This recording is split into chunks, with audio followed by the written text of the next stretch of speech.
And good morning, Bills Mafia. That red light is on, which means this week's episode of Under Review is officially live. And ahead of the Bills versus Steelers game today, I thought it would be very fun to talk about the outlook for the Bills 2023 season. And who better to talk about that with than editor of the FTN Football Almanac, Aaron Schatz. You are all very familiar with his work, and I am very excited to have him on the show today. So sit down, enjoy a morning cup of coffee, and get ready, because here we go. Previous play will go under review.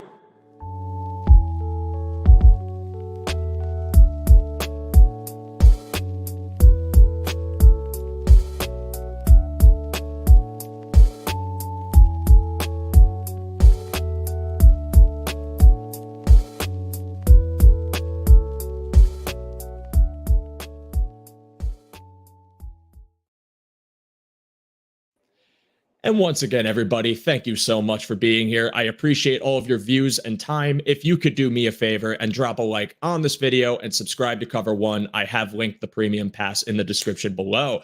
But as I mentioned, I am joined by a very special guest today that you have all probably seen if you're on Twitter and follow football and statistics in general. Mr. Aaron Schatz, how are you doing today? I'm good. It's August. It's time to talk football. So it's been a nice, busy month for me. Absolutely. I could only imagine. Yes, things are ramping back up. The preseason is in full swing. And not too long ago, a lot of Bills fans, myself included, were made aware of a prediction that you had for this upcoming season. And that is your Super Bowl prediction, which you said would be the Buffalo Bills versus San Francisco 49ers. So I'm curious, just in a vacuum, before we get into specifics, how you came to this conclusion for the season.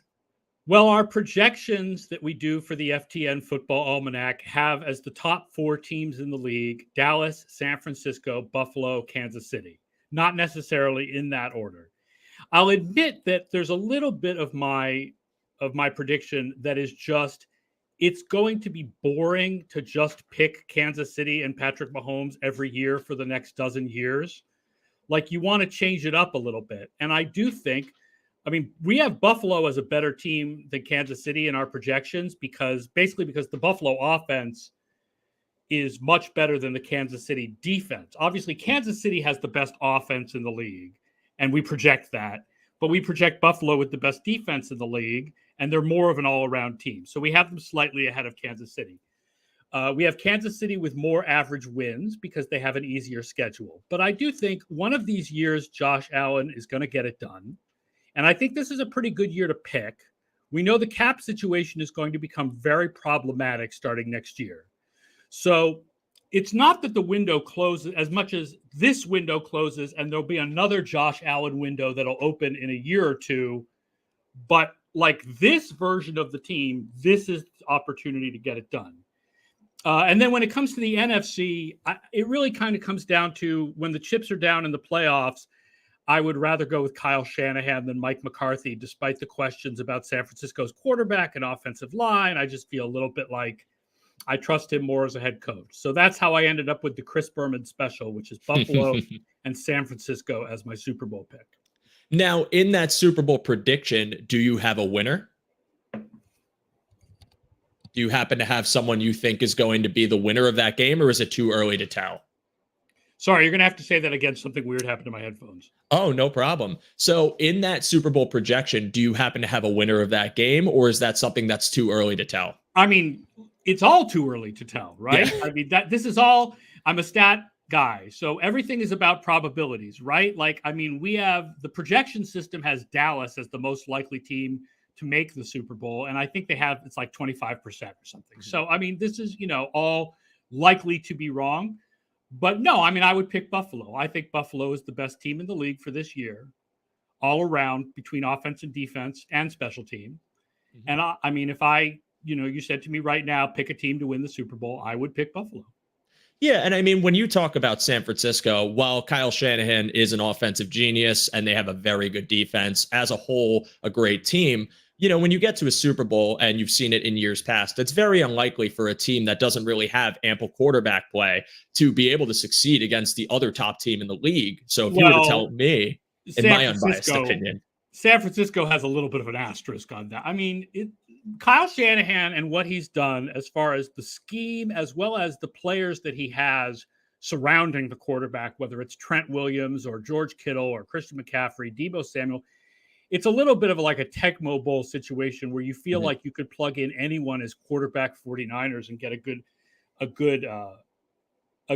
performance out of them. But I just think overall, it's likely that Buffalo will be a slightly better team than San Francisco. So it's not because of the quarterback per se, although obviously, your projection for San Francisco, I mean, if San Francisco had a good quarterback, you project them to be the number one team in the league. I mean, there's not even a question about that at this point. Mm-hmm. Yeah. And I mean, again, it's such an interesting team, an existing body in the NFL now. When you look at a team like San Francisco and see that the success still comes their way, even despite a murky quarterback situation, that almost seems, against the grain. But I do agree with that. And with the Bills now, I've been someone that said that this is probably the best offense they've had in the Josh Allen era, at least on paper, because they seem to have addressed all the weak points that they had last season. And that included minimal slot production, that included kind of the removal of easy buttons for Josh, as well as refortifying the interior offensive line. So with that in mind, I know one of the topics I wanted to bring up with you was the Bills in their own division. So obviously you have them in your projections going to the Super Bowl, but what do you think about them and what seems to be a much tougher AFC East this year? Oh, yeah, it's a really hard division. Okay, so first of all, the thing about the AFC East is the teams that they play from around the league in their schedule, right?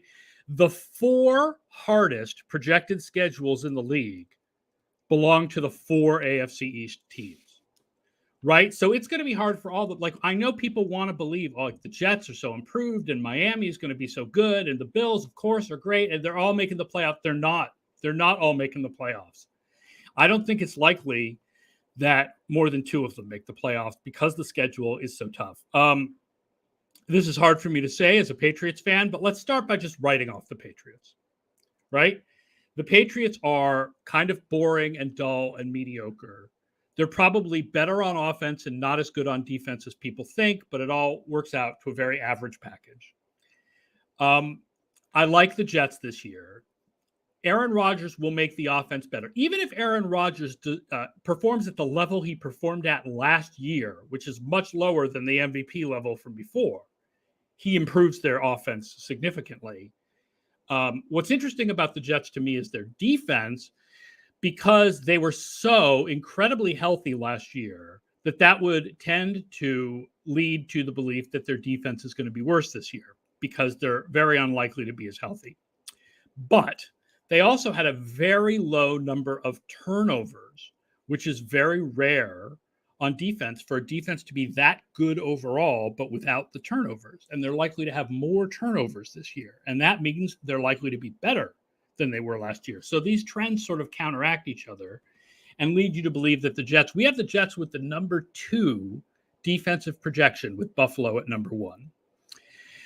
Miami, I'm not as high on as other people, although I do think that our stat projections may be a little bit low on them. It may be sort of overestimating the opportunity for a regression on offense. That being said, Tua averaged over 13 yards per completion that last year.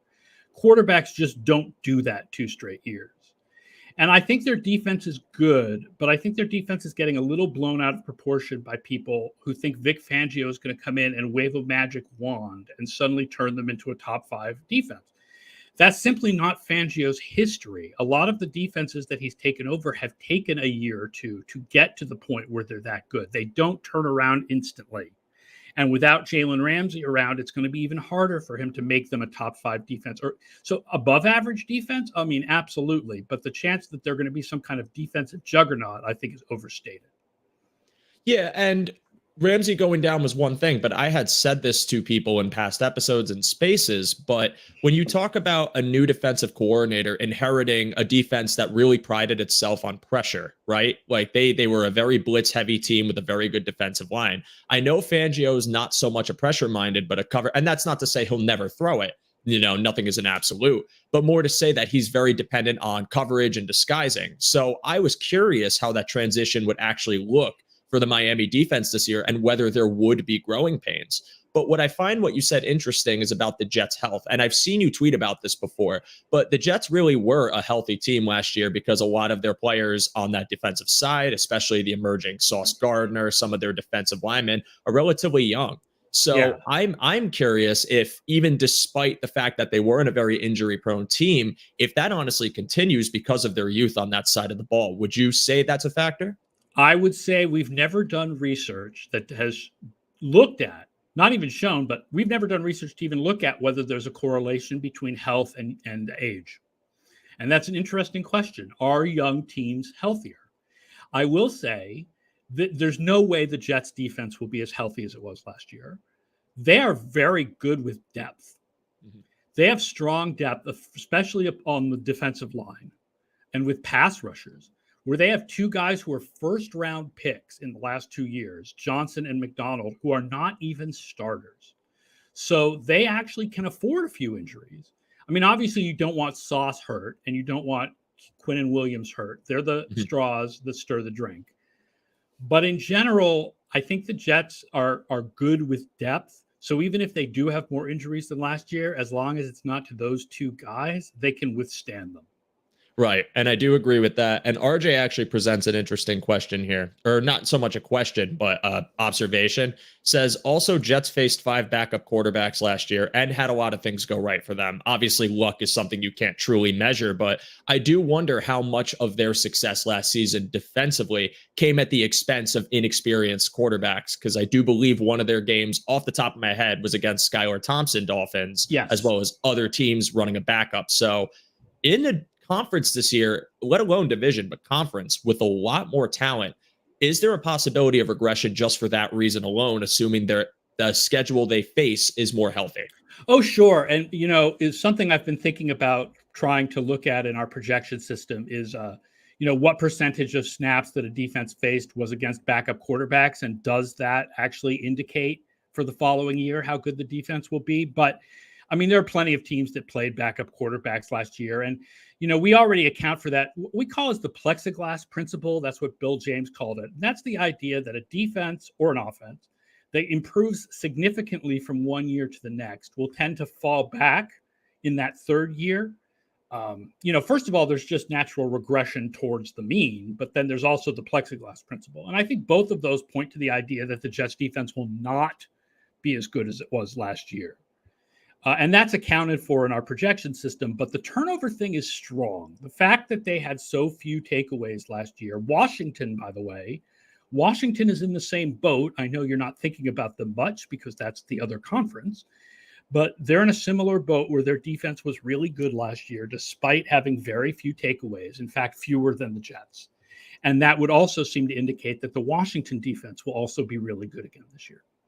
Well, it's funny you say that because Washington is our week 3 game. So actually there is some concern about their defense. Week 3 regular season? Yeah. Yes. It opens up in MetLife against the Jets. You have the Raiders, then you have Washington, I believe. I think I have that right. But either way, I mean, that is some relevance. But lastly, on the AFC East note, and by the way, I commend you for the New England comment. I know that's got to be tough as a New England fan, but I'm sure the people watching the show greatly appreciated the comment. I mean, it's not, they don't suck. I mean, that's the thing, right? It would be more interesting if I was like, by the way, the Patriots are terrible. But what makes it sort of uninteresting is that they're just sort of there. Like Bill O'Brien will improve Mac Jones. Mac Jones is not going to do what he did last year. It's very likely that what Mac Jones is going to be is average. And the Patriots are just average, better than average on defense. But they have the hardest schedule in the league, and they're going to go. The problem for the Patriots is that Bill Belichick is too good a head coach for them to bottom out and rebuild.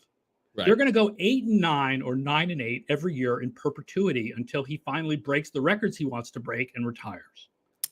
Yes, and I completely agree with that. And I actually made a joke to one of my I went to school in New England, so I have a lot of Patriot fan friends. One of the jokes I made to them is welcome to being the drought era Bills, because that's what it felt like for so long. Yeah. And I apologize. I'm not trying to berate the Pats on this show. No, that's what they are now. They are the drought era Bills. The Bills for a long time, I used to say, should change their team colors to beige and eggshell. And that's where the Patriots sort of are now. Yeah. And listen, Belichick it's so frustrating because I root for the Yankees on the side. And I'm a team, or I'm a fan of a team that has this kind of perpetuity, as you explained, where they're winning enough games to like just not be downright terrible, but they kind of hang in this limbo where they're not winning championships. And that's almost more infuriating because you'd want to at least get the prizes that come with being bad, right? The higher picks, the ability to kind of restructure your cap accordingly. When you're in the middle, it's just something where you almost just wait for it to end. So I mean, I agree with all your points about the Patriots. I've never thought Mac was as bad as the stats showed last year. Their defense was, I think, number 3 in overall DVOA. So yeah. So they were, and I mean, it was more of it's going to regress this year. I don't think it's going to be that good this year. Yeah. And one last note about Miami. So, I mean, as your projection said, one thing I'm curious about is, and I've said this to people in the past, prior to Tua going down after the Chargers game, it seemed like the formula to beating a healthy Dolphins team was there. It was beginning. But then you didn't really get to see that in action because Tua goes down. He's kind of rushed back. He's not the same quarterback. And then you have Skylar Thompson in the place. So I'm curious, do you think that blueprint, as much as stopping and slowing down their rhythmic offense, is out there and that could be a reason for regression for Miami? I think so, although you also have to give Mike McDaniel some credit that he's a smart guy and that he's had the whole offseason to figure out a blueprint to that blueprint.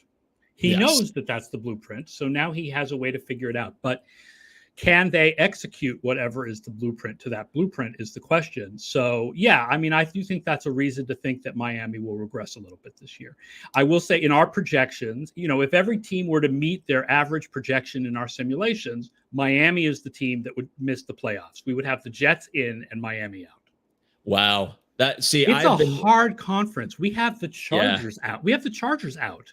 That is just so crazy to think about because, I mean, this entire offseason, as far as AFC East discussion goes, I figured that the 2 wildcard teams would be from this division, but I don't think that's the case. I mean, given your projections, that's very interesting to hear. Not something Dolphins fans want to hear. And I don't think this could be measured, but does that have anything also to do with kind of the risk of injury with Tua, or is that something that's just a separate thing? No, we didn't incorporate that in our projections, but that absolutely does exist, yes. Right. Okay. Understood. So, I mean, all in all, given what you've said, Bills, you would predict to win the AFC East. And if so, how much of a gap do you think there could potentially be? I mean, in average projections, we have them a game ahead of the Jets. Mm-hmm. Obviously that's the average of a range of possibilities, but I mean, I don't have right in front of me the percentage of how often I have in front of me the percentage of how often we have them making playoffs, not how often we have them winning the division. But I mean, it's a tough division. The Jets are, who's more likely to win their division, Buffalo or Jacksonville? The answer is Jacksonville. Yes. Right. Because Buffalo has more competition. But I mean, I'm a strong believer in Buffalo this year. I think they're in a good place. And I mean, I think they're a good enough team that even if they don't win their division, they're in it. Right. And I mean, I've been someone that says, just they've been there before. They've won the past 3 years. And obviously there is a positive additions to the Jets and Dolphins alike, and even the Patriots. But to me, you're going from a team that had a losing record to immediately becoming a division winner, which to me, like the Bills, when they got to be the AFC East champions in 2020, they had a winning record in 2019. The foundation was being kind of built and they went to the playoffs. So I think with this year, one thing that I had always said was the Jets are coming off a 7-win season, and the Dolphins, injury-wise, it's too unpredictable to where I feel like it's the Bills to lose more than it is, theirs to the opportunity for the Jets to kind of take it. But anything could happen. Nothing is absolute. So I'm very interested to see how that plays out this year. And I want to ask you, because you brought up the Buffalo Bills defense being your number 1 projected. So last year in the regular season, you had them at number 4, correct? Correct me if I'm wrong. Something like that. Yep. Yeah. So number 4 to number 1. So I first want to ask you how you got them to number 4 last year, despite all their injuries, and why you think number 1 this year. I mean, because of all their injuries is part of the reason. They're number 4 because, I mean, DVOA measures what actually happens in the games. It measures what actually happens on every play. The actual DVOA for a season is not adjusted at all based on who's injured or who might come back or whatever. The ratings that we use in our playoff odds, we do adjust based on things like injured quarterbacks. And these projections for this coming year are, of course, adjusted based on all kinds of personnel changes. But when you're talking about Buffalo was 4th last year. That's just what they were, right? Despite all the injuries, they were 4th. Now, there is a variable in the projection system that measures the change in personnel year over year. It accounts for both free agent additions and trade additions, as well as players returning from injury. Buffalo is number 1 in that variable. Number 1, which is kind of a shock.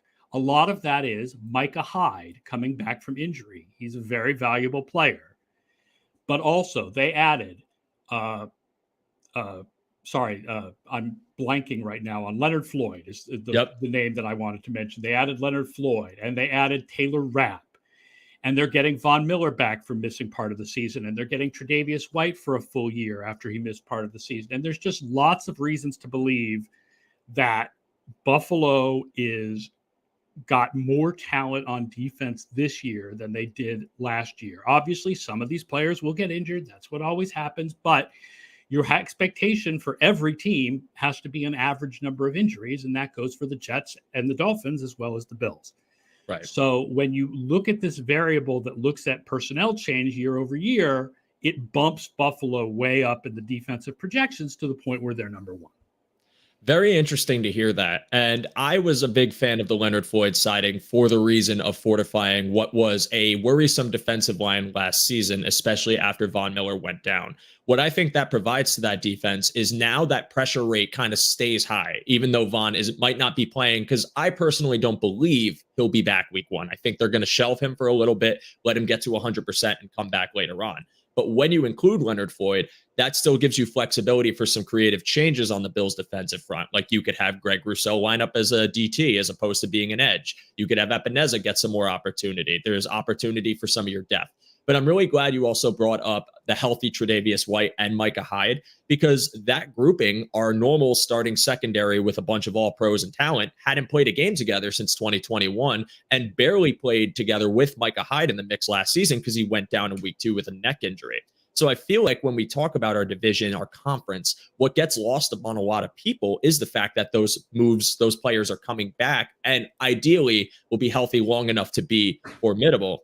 But what I do want to ask you is, what are your thoughts on Sean McDermott actually inheriting the play calling this year? Because we've had this group healthy with Leslie Frazier, but with Sean McDermott, I mean, you might see some fundamental changes to the defense, less 4-man rushes and more blitzing. How do you think that plays into your overall ranking or projected ranking of the Bills defense this year? I will fully admit that in the variable for coaching experience, we are treating McDermott as if he's been the defensive coordinator the entire time, because it's his defense. And the belief is that he knows how to call his own defense, even if somebody else was doing it in past years. Now, maybe we're wrong about that, right? Like, not everybody can walk and chew gum at the same time. Maybe being the defensive play caller in games is a problem for him. I don't think that's likely to be the case. So we're projecting them as if they have continuity at the defensive coordinator position, and that way they don't take a hit in their projection that you usually take if you have to like change defensive systems. Like Miami takes a little bit of a hit because the fact is Fangio's great, but they're changing systems. And normally, all of the things being equal, changing systems, you take a little bit of a step back. You have to incorporate all the other variables too, but take a little bit of a step back. Buffalo, I don't think that that's the case. The other thing I want to bring up with the Buffalo defense is I went on about like players that they've added, and you may be like, but what about Edmonds leaving? And I think that's where you do have to understand the importance of positional value in the NFL. And the fact is, lots of analytics have discovered this, and it's an element of our projection system, that the off-ball linebackers are not as important as other positions in the modern NFL. And so the penalty for losing Edmonds is very small compared to the benefit of a full year of Micah Hyde and Leonard Floyd and Taylor Rapp and so on and so forth.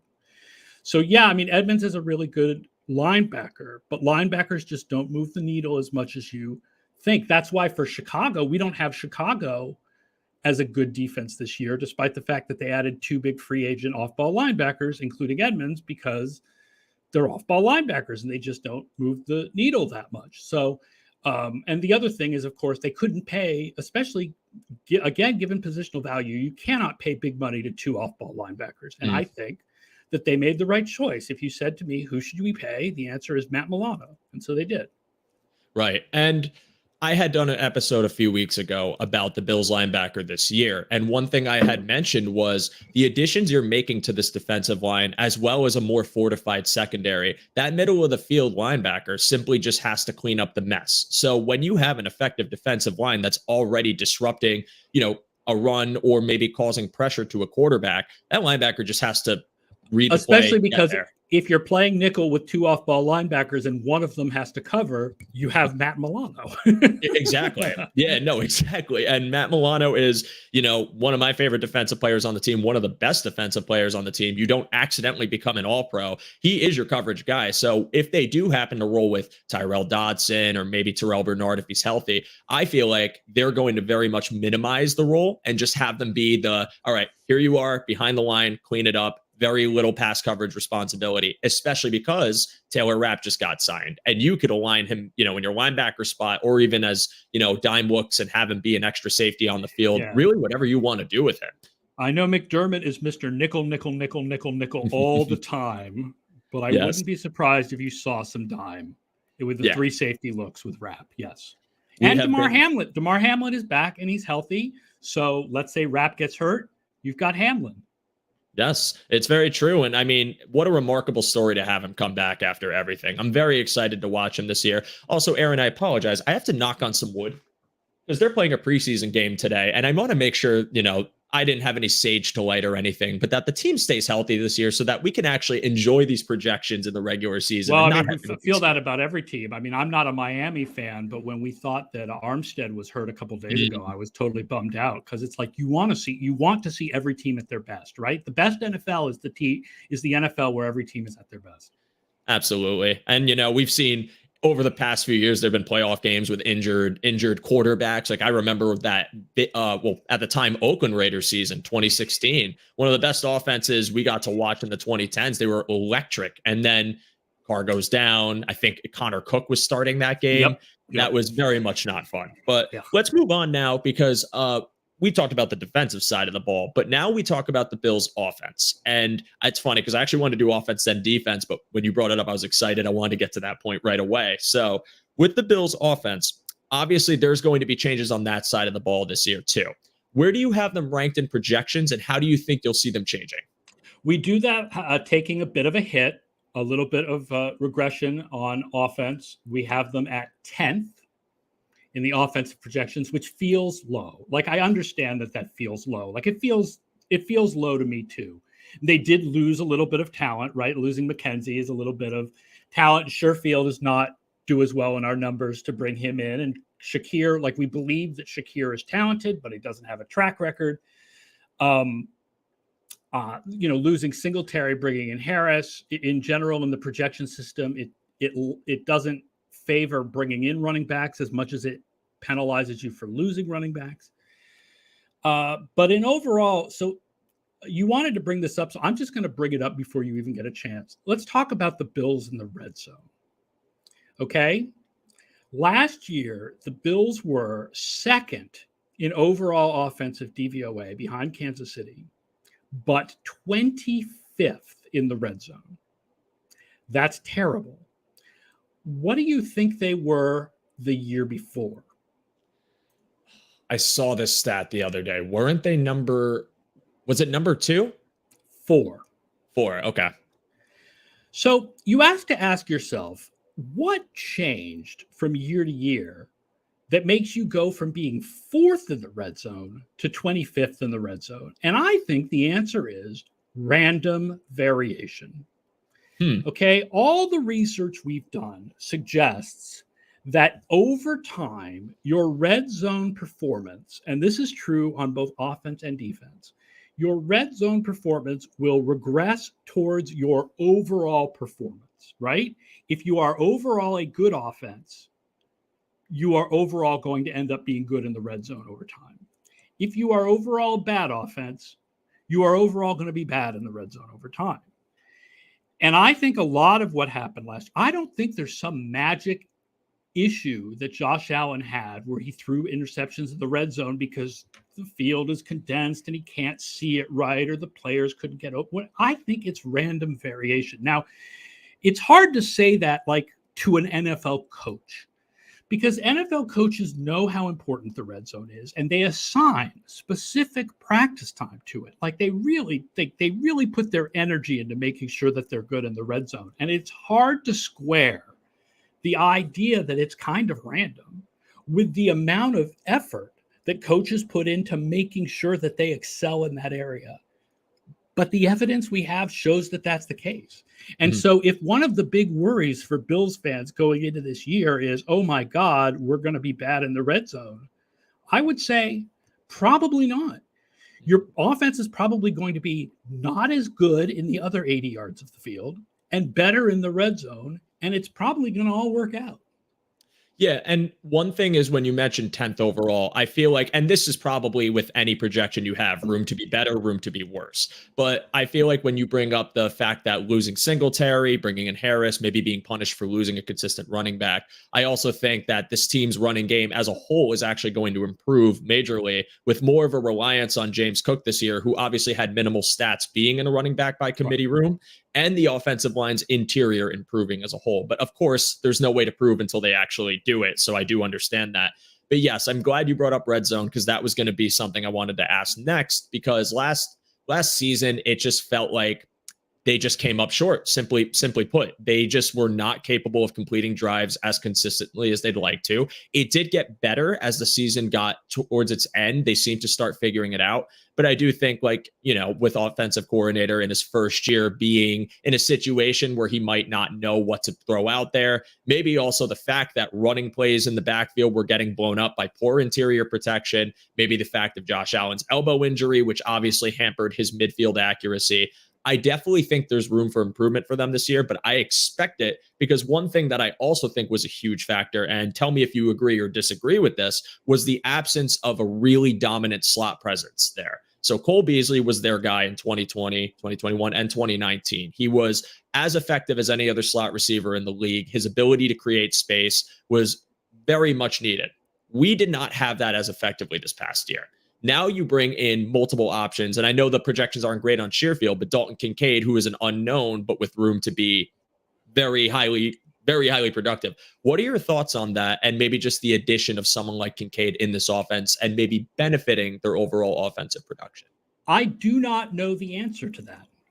I do not know whether having a better slot presence improves your offense in the red zone. It's an interesting question. Kincaid is himself an interesting question. The theory is that I have seen in multiple places is that Dalton Kincaid will not suffer from the usual struggles of rookie tight ends, because the usual struggles of rookie tight ends are more about blocking assignments than about routes, and the fact that as a tight end, you essentially have to learn two roles. But because Kincaid is going to be more of a big slot receiver, and that's not that he's not going to be a tight end. That's a role a lot of tight ends play in the modern NFL. But because that's the role he's going to play, the theory is he will do better as a rookie than most rookie tight ends do. And I do think they'll feature him a lot. And they're going to run 12 personnel a lot more than they did last year when it was only 5% of their offense. And I will tell you, I believe in Dalton Kincaid enough that I drafted him in the Scott Fish Bowl. Oh. So go Dalton Kincaid. I would love to see Dalton Kincaid have a great rookie season. Yes, me, not just me. Everyone in this chat watching right now is absolutely pumped for him. I'm very, very excited to watch Kincaid in this offense this year. And yes, I think one thing is him as a blocker isn't going to be as much relied on because, he is going to be lining up to be more of a receiving tight end. However, it does have to be a part of it. I'm sure you agree with that. And I also think your effectiveness of running 12 personnel means that Kincaid just has to take a moderate step to be a present blocker. He's willing, but if he can be like even just a moderately effective blocker in the NFL, I feel like what you're going to get from that is the more a higher advantage in 12P, because then teams are just going to be more unsure if you're throwing a run or if you're throwing a pass at them. And I think with Ken Dorsey, that's something they wanted to do last year, but OJ Howard just couldn't bring that to your offense. Yeah, I mean, OJ Howard couldn't bring it to any offense. I think the Raiders cut him. So Yes. he's not even on a team right now. It's a shame. I think injuries hampered him. I remember when he was coming out of college and I was banging the drum for this team to draft him, but we took Trey White, which not so bad, I would say. But now let me ask you something. Yes, you mentioned 12 personnel, but I want to ask you about the Bills running game too. So that part of the offense last year was actually effective, but it felt like it wasn't called upon enough. But knowing Josh Allen's elbow injury, knowing the fact that the team essentially became reliant on explosive plays, and you could see it in the Miami game and attempts at it in the Bengals game, what are your thoughts on the Bills running back room this year? I know you mentioned about your projections for them and how losing Singletary matters, but do you think they could still be a way to bolster this offense and maybe more leaning on the run game this year? I'm sure it's fine. I don't see them leaning on the run game. Look, it's hard to imagine an analytics person coming on any show and going, you need to run the ball more. Like, it's just not a thing that the numbers suggest. The fact is, at some point in the NFL, we will reach the happy medium where teams really do need to run the ball more. We will hit a point of too much pass. We haven't hit that point yet. And the Bills certainly haven't hit that point yet. And the fact is, the pass is more efficient than the run, especially with Josh Allen as your quarterback. And so I don't think it's a good idea for them to run more. If they're running better, that's great. Good. And I mean, you know, the general belief, offensive line and scheme have more to do with the success of the running game than the actual running backs tend to have. So Osiris Torrance, you know, improve that interior blocking.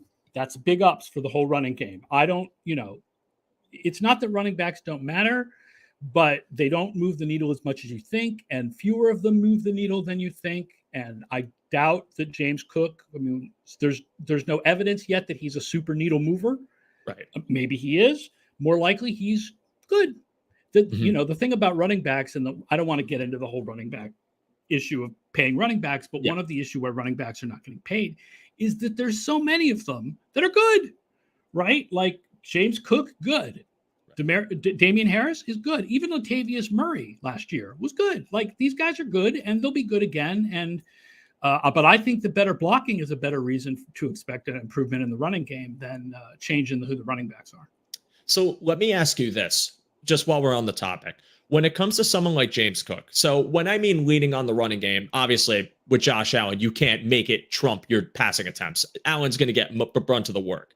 But when it comes to projections and your running backs, so James Cook did not have 1,000-yard year, didn't have 1,000 all-purpose yards because they didn't run the ball as much as they passed. So this year, if James Cook is effective, but not accruing high amounts of yards and touchdowns because they simply don't run as much as they throw, does that negatively skew their offensive projections as a whole? No. Does not. Okay. No, because if you're passing well, then you're, first of all, if you've passed well in the past, we're going to project you good for the future. Mm-hmm. If you pass well this season, our ratings for you are going to be high. Like I said, it is very rare to have a team where passing is good and rushing is better than passing. Almost all the teams where rushing is better than passing, it's because passing sucks. Because you got a rookie, you know, because Sam Howell is your quarterback or something. Ryan Tannehill. Well, yeah, Tannehill, kind of. More about the players. He has no blocking. Like, their offensive line is terrible. Right. So in general, I don't think that the problem with the Bills is that they didn't run enough or they didn't run well enough. I mean, their offense was number 2. There really, I mean, other than the red zone thing, there really weren't problems with the offense. The offense was fine. Look, the biggest problem the Bills had last year, and I think they were number 1 in DVOA for the whole year, is that they just had a bad day to wake up on the wrong side of the bed.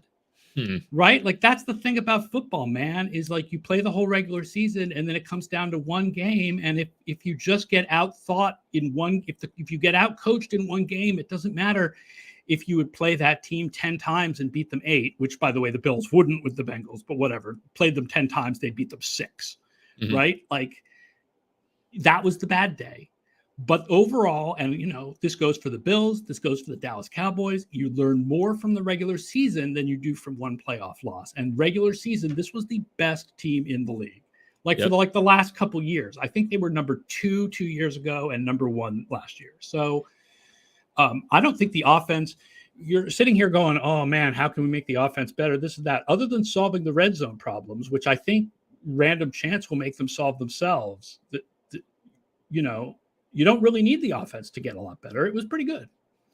Well, I appreciate your insight into both sides of the ball. And I just want to ask you one more thing before I let you go. So we're talking for the net positives they could have, but I want to ask you just some of your concerns with the team this year, your main ones, and how you think it could affect them as the season goes on. Obviously injuries, right, with any team is a concern, but especially the drop from Josh Allen to Kyle Allen is colossal right off the season. If Josh Allen is out for more than a game or two, just write it off. Mm-hmm. Given what our projection system, the amount of weight that it gives Micah Hyde coming back, I would say, what if Micah Hyde doesn't come back and be Micah Hyde from 2 years ago is a problem, right? Because you're expecting some of that defensive projection is based on the idea that the secondary is going to be what it was 2 years ago. But what if, Tre'Davious White is never the same guy? What if Micah Hyde is never the same guy? That would be, I think, my biggest worry. Mm-hmm. And then, the offensive line should be good, but it's not great. What if it doesn't work out? What if Torrance doesn't really work out as a starter? What if nobody takes that slot position that you think? There's still that feeling that among people that Gabriel Davis teased everybody with that playoff game 2 years ago, and that now, he never lived up last year to what that playoff game was. What if he never lives up to it? But it honestly is really hard to see any kind of situation where the Bills lose, where the Bills win fewer than 10 games that doesn't involve a Josh Allen injury. Right. Well, I appreciate your insight into that. I'm a big Gabe Davis defender, but since we only have so much time left, I will just say I think he's still going to have a pretty big year, and I think he is an effective part of this offense. I'm sure. I think that people. Their expectations of him off that one playoff game have led them to be like, Buffalo doesn't have a second receiver. Right. They diss him more than he really deserves because the expectations were so high off that playoff game that when he didn't match them, all of a sudden they were like, he's bad, but he's not bad. He's good. He's just not great. He's a wide receiver too. He's not T. Higgins, right? As your second wide receiver, you could do better, but don't get upset just because he didn't match. He had one great game and you're like, well, he didn't match that, so he must be awful. Right? Yeah.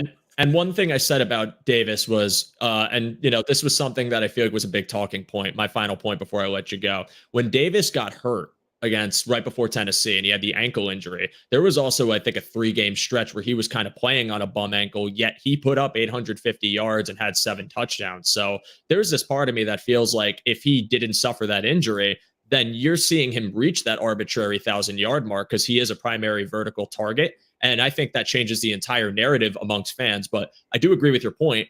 I think the projections of him were to kind of be the next 1,000-yard wide receiver 2, which is unrealistic, a wide receiver 2, especially in a Diggs alpha wide receiver 1 offense. It's not going to happen, or at least very unlikely to happen. And even this year, I don't think it will. Yeah. But, even though this guy's now a third wide receiver instead of a second wide receiver, but take as an example, I don't think Gabriel Davis is any worse than Michael Gallup. Yeah. No, I think Davis is, when you talk about him in the wide receiver 2 conversation, I think in the upper echelon, and I am excited to see what he does this year. But Aaron, I truly appreciate your time. I know you got to run, you have a busy schedule, but I want to give you the opportunity to plug whatever you have going on, whatever it is you'd like to promote right now before I let you go. Well, what we're promoting is the FTN Football Almanac. This is the book that used to be called Football Outsiders Almanac. For people who don't know, I've left Football Outsiders now.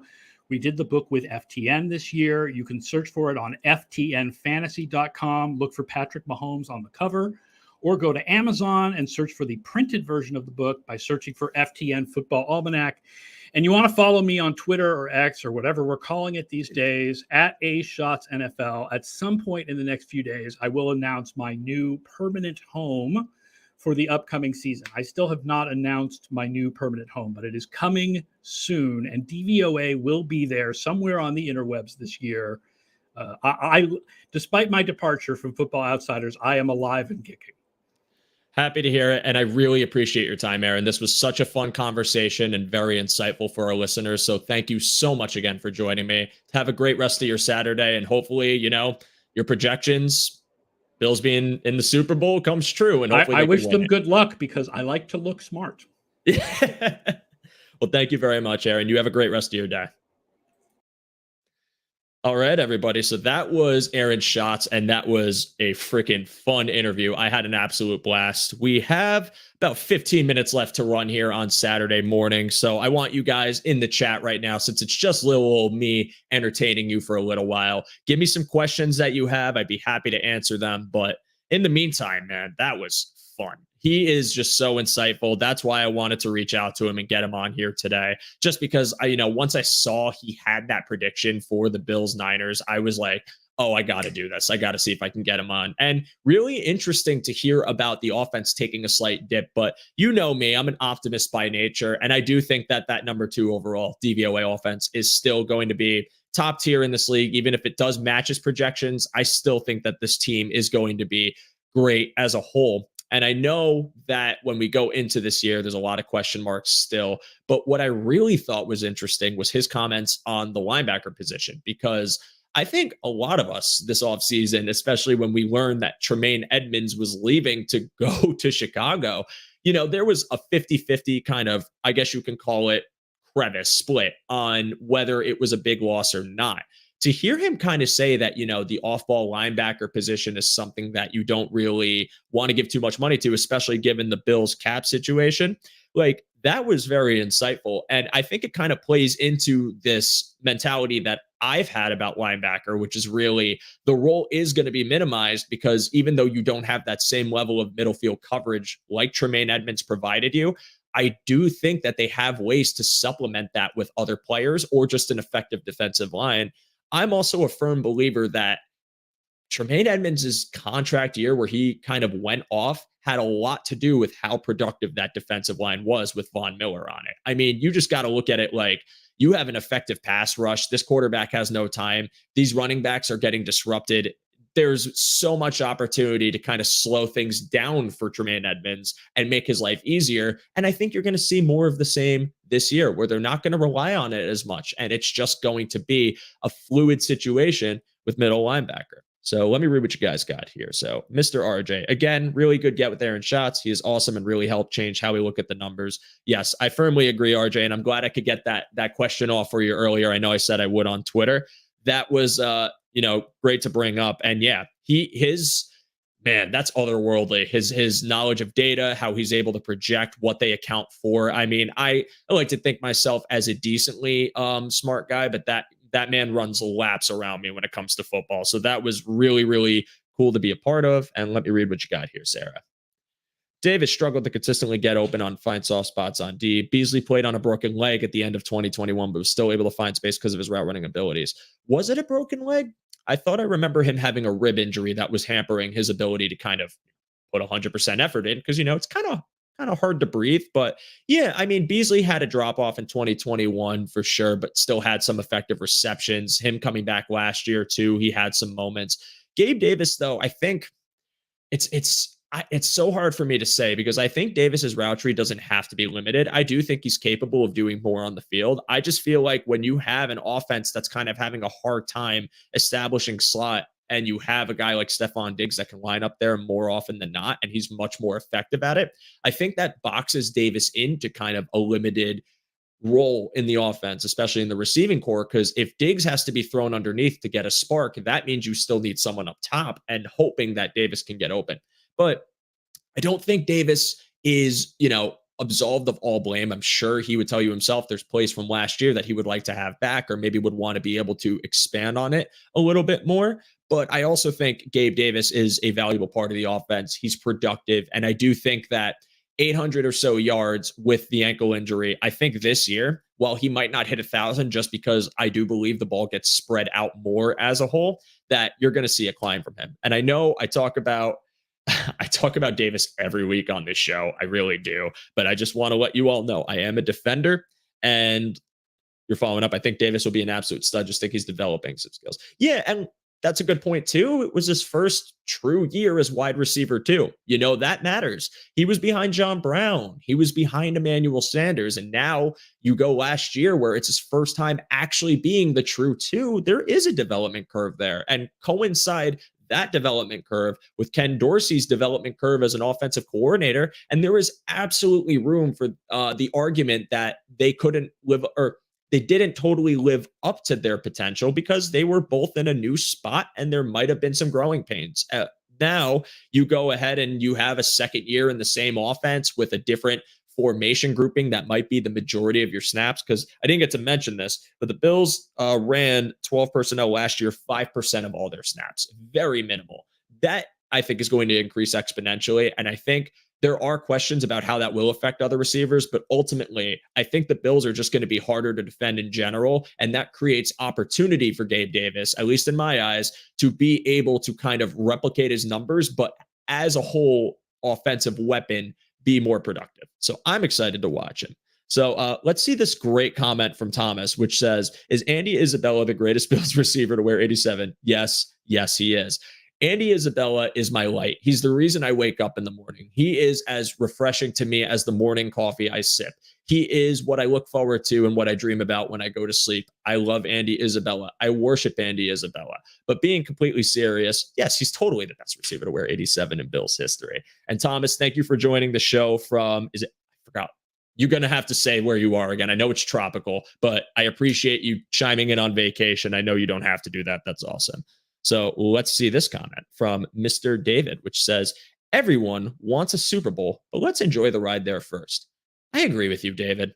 Let's enjoy the freaking ride. Like, it's so tough because I understand completely with this fan base the urge and the want to get the Super Bowl. And trust me when I tell you that I want the same. I am clamoring and beating the drum and hoping that they get it done this year. And I will be upset if they don't, as long as the reasoning is something that, if it's for a healthy team in the playoffs that just loses, that would be really disappointing. But this is also the first time in a long time for a lot of people and the lifetimes of some others that we have a team that's watchable and a playoff bound team each year and is a juggernaut with the franchise quarterback. And that is something that I never take for granted. And I will never take it for granted as long as they're in this window. One thing this actually just reminded me of, David, it's St. Martin, by the way. Awesome, Thomas. Have fun. I hope you guys are having a great time. One thing that it reminded me of, though, is he did bring up the cap situation. Now, the cap situation is not great for next year. It also wasn't great for this season, but I think there's also the idea that this team could still bring in free agents on cheap deals by the idea of them being a contender, because you look at Poona Ford, you look at Leonard Floyd, you look at Deontay Hardy, Trent Sherfield, some of the acquisitions this team has made, and they've gotten them on very cheap deals.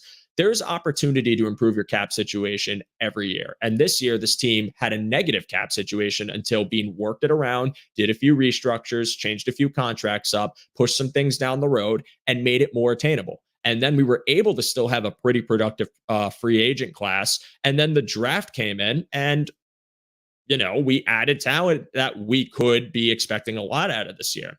Next year, Brandon Beane has accrued 10 picks. I think Brandon Beane is very well aware, as he should be. He's your general manager. Why would he not be? He's very well aware of what this team is dealing with next year. It might be harder to move that money around. It might be a little more difficult. It might be a situation where they have to, kind of penny pinch a little more, but you also have a ton of draft capital to play with, even if you don't use each pick in each round, which they definitely won't. They're going to make trades and move up and probably accrue a lot of mid-round talent. I do think that even if you don't have a very, I guess you can call it lucrative by numbers free agency class, you're still going to have a lot of young talent enter this team that's going to be under team control for a few years. You're still going to have a lot of your core in place, which is why I think having a Gabe Davis extension happen now is ideal, because not only can that benefit your cap, but you also lock in your wide receiver too. Still have Diggs, still have Allen, still have most of your offensive line. You have Hardy for one more year, Knox and Kincaid still, and you just have to kind of clean up the pieces at the end, which you can do with that young talent. And for that, I think it's not as worrisome as I'm making it out to be. And RJ, I'm glad you brought this up. I'm finding your comment, but our wonderful Greg on Cover One said something about next year isn't bad, but 2025, they will have to take their medicine. Probably, yes, they're pushing a lot of things down the road, and that might be a transition year. But you know what? I appreciate that this team is is, putting their chips in the basket, right? Like a winning team, they try to be as sustainable as they can, but also you do have to make the move. You do have to pull the trigger on certain things. When you have young talent performing, you have to pay for that young talent eventually. Josh Allen, you had to pay for him. Ed Oliver, Stephon Diggs, even though he was a free agent signing. All of these guys have to get their money. It's going to happen. They're going to be in a situation where it's going to be much tougher financially. But I reside in the hopeful nature that when you have Josh Allen playing like he usually does, which is a pretty damn good quarterback, I'd even say elite, then you are always going to have that window open. You're always going to have the opportunity to compete. You also don't know what the conference or the divisions are going to look like. Because remember one thing, at that time, too, the Jets are going to be in some issues with their young talent where they're going to have to pay people. They just paid Quinnen Williams. You're going to talk about Aaron Rodgers probably being out of the league at some point and hoping that the Jets find a guy to replace him and be effective. By that time, who knows what Miami is going to look like? Ramsey might be out of the league. You might be talking about Tua not even playing or Tua not being effective. There's a lot of variables for the Bills, but there's variables for other teams as well that, while it could very much end up biting us in the butt, it also could play in Buffalo's favor. And that's why I'm not going to hyper analyze on the future, because while we know about the cap situation, we know about how things are being moved down the road, how things could be tough in that year. I also think we don't know what's happening with other teams to a degree that we can say for sure, oh, they'll get leapfrogged in the division. Oh, the conference is going to be brutal. Like, yes, the Chiefs are always going to be the Chiefs with Mahomes. Joe Burrow is always going to be there. But apart from that, I'm still pretty optimistic about the Bills, even in the coming years, as long as they have Josh Allen. And yes, Justin, great point. The Bengals haven't paid Chase Burrow or Higgins. No. And they're going to lose some talent. Like they are. They've lost talent this year, but they're still going to be tough. They have a great defensive coordinator, but down the road, you have to pay Joe, and then you're going to have to pay probably one, maybe two of these receivers. Someone's got to go. And Jamar Chase is the no-brainer to keep. So, I think, I'm sorry, I misread it. It's Chase Burrow and Higgins. So, yeah, if you pay Jamar Chase and Joe Burrow, I don't know if T. Higgins stays on the Bengals. T. Higgins is one of the best wide receiver twos in the league. That man is going to get a lot of money. He's going to be a crappy team's wide receiver one eventually. He's going to get the Christian Kirk treatment. He's going to get the Diggs treatment. He's going to become a one somewhere else. Someone's got to pay him. And I just don't know if it's going to be Cincinnati. But, Bengals fans could check me on that if they want. I'm open to being wrong. Let's see what you guys got. So let's take a look. Oh, good point, Sarah. Yes, salary cap is supposed to go up. That does play a factor, but I don't know if Greg did cover the fact that it could project it to go high. If he had a number that it would be, I don't want to speak on that being like a savior. And I know you're not either. I know this is just a thought, but yeah, I definitely think that when it comes to the cap, like it is going to go up, but I don't know how much that will affect our upcoming 2025. Patrick Brown, let's read what you got here. It seemed to me in the playoff game that the Bills weren't really getting good footing while the Bengals looked like they were playing on warm grass. I haven't heard anyone else mention this.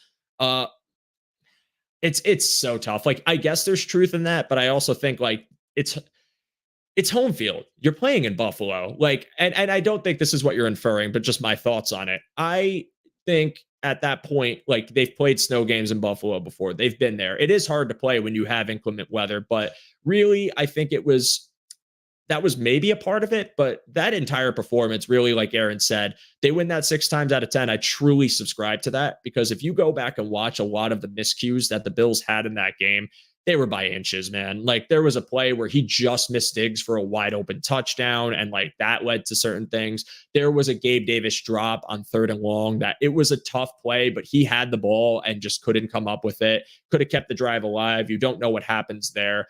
It was just a series of blunders at a very bad time. And you could point your finger and say that's a Sean McDermott issue. I would probably agree to that sense, because you got to get your boys ready. But again, if any of that behind the scenes crap that we've all heard about is true, and I am not here to speculate on that, I will not, I refuse. But if you are someone who subscribes to the idea, I guess that could be a factor as to that game and what really went wrong. But Patrick, thank you for your comment. I appreciate you watching. I appreciate all of you. Let's see what you got, Justin. You put it. Oh, wait, let's see this. Who was the last great offensive free agent signing? Last great one. Well, if you want to, I guess you could say Diggs, but if you're talking about this year, I think it's so hard to answer that, because without this year, I can't really say it's anyone else besides Stephon Diggs, but I'm curious what the output from Deontay Hardy, Trent Sherfield, Damian Harris, Latavius Murray, those guys are going to be. Because I think one thing is if Damian Harris is healthy and he's providing us some juice in the red zone, that because a lot of Damian Harris's metrics and what he benefits from is being a red zone freak running back. He's getting a lot of touchdowns. So I think when it comes to, forgive me, I'm sorry, Stephon Diggs was a trade. Forget that. Forget what I even said. I'm shot, I guess. But yes, when I talk about this year, I think we have to talk about the free agent this year. I think it might be Harris. It might be Deontay Hardy. I don't know. But yeah, last great offensive free agent signing. I mean, yeah, no, I called this, but he did say free agent. I'm going to TO, Justin suggests. You guys speculate on that. I'd have to think about that, but let me hear it. So let me see. Yeah, no, I apologize for that one, Spin. I definitely dropped the ball on that one, but let's see here. John Robert on Facebook. They didn't seem to have the energy. Yeah, I agree. And Tywan Jones, I think, spoke on a podcast about this. They just didn't have the juice that game. They seemed kind of a bit lost, kind of a bit like they didn't know what was going on. I feel like it almost felt like they got punched in the mouth. And there were a lot of factors beyond like their mental state, but interior offensive line was dreadful. Roger Saffold was dreadful. Bates didn't have a great game. The Bengals game plan, knowing that they had injured offensive linemen, was to get the ball out very quickly. And it seemed like pressure was kind of there, but it wasn't enough. And, the early woes of the defense where they did seem to adjust as the game went on, but it was too late. And I just feel like you can't score only 10 points in a playoff game and expect to win. Like, you got to do more. And I think that game falls on a lot of people, but it falls on Josh Allen. And I hope that in the playoffs this year, assuming we make it, assuming everyone's healthy, I knocked on wood again, that we can have a much more productive playoff run and that Allen can have a better run like he did in 2021, which I feel like was unfortunately cut short from being, if not the greatest run, one of the greatest runs we've ever seen from a quarterback. So let's see. I'll take a couple more from you guys. So let's look here.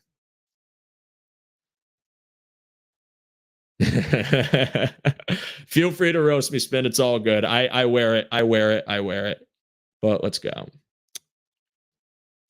This is the last year the NFL reduces the cap by 20 million due to losses in 2020. Cap should be at least 250 million next year. So thank you for providing that insight. Yeah, they're going to go up. And I do think that when it comes to the future, I'm just going to wait and see. I don't want to speculate too much. I really do think that this team's window is going to be open for quite a long time. I really do think that as long as you have Allen, you'll be fine. But it is important to acknowledge that maybe they get some breathing room with the cap. I'd have to explore it a little more. And yes, thank you for reminding me. This is driving me nuts. Mitch Morse, I think recently at least, I don't know if you'll call him I would call it great because Mitch Morse has been a staple center on this team since 2019. Like, his rapport with Allen's great. He's a great run blocker. He's a good pass protector. Like, you needed a center that year. And I remember when people were debating about who they'd end up signing, and I'm glad they went with Morse because he came off that Super Bowl year. Like, that was a great offensive signing. And thank you for reminding me about that because my brain went completely blank and it was driving me nuts. But either way, guys, gals, all you people that joined me today, I'm going to call it. I want to thank you all so much for joining me. I truly appreciate your time. I appreciate your comments and I appreciate your roasts. I'm always open to being wrong on this show. But you guys, I just appreciate the support you provide to the channel, that you provide to this show. It means so much to me. And to be able to get a guest like that on here for all of you to be engaged, watching, I truly, truly, truly appreciate it. Your view means a lot to me. Your like, your subscribe, anything you can do to support the channel would mean the world to me. You were all fantastic. I appreciate your input. I am going to be back next week with another live show. No more pre-records for the foreseeable future, which is good. But if you want to find me anywhere, I also just realized I had this stupid banner up the entire time. Oh, well. If you want to find me anywhere, my name is Joe DeRosa at @show_DeRosa on Twitter. You can find me talking about the Bills or other random stuff. You could follow Cover One on Twitter. You could subscribe to the Premium Pass down below. I ask all of you to provide some good vibes, to provide some good energy as we see our starters play today, and hope that no one gets hurt and that we can all have a very exciting few weeks before we get to week 1. But either way, you guys were great. I hope you guys have a wonderful Saturday. I appreciate the input, RJ. Thank you so much. You guys, fantastic. Go Bills. Enjoy the rest of your Saturday. I will see you soon.